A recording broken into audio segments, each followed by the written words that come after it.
things like it helps you when you sort of zooming in,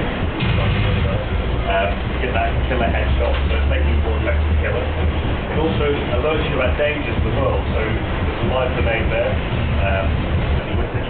As you play through the game, you have a squad of 3 additional Cougars all with you. You don't directly control them, but they'll be fighting with you and helping you.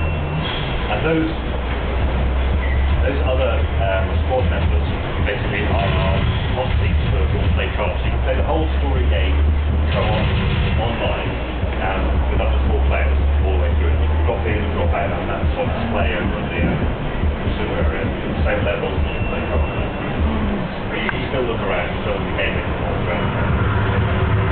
Again, this is showing you Mantl's kind of like superiority. They have the technology to fly in and put airstrikes in and stuff.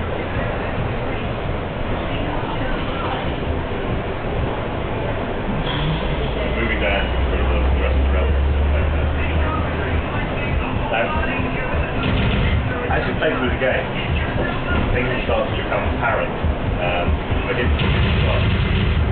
One of them is like sort of the beat in the Mantle Cougars. So you have these kind of you can do little rolls and side steps and stuff, make you faster, you've got these dodgeability. He's just on the edge of the cloud, he may or may not go, okay, he's all over. All his friends down here. He's gone as well. Now these guys are pretty conservative.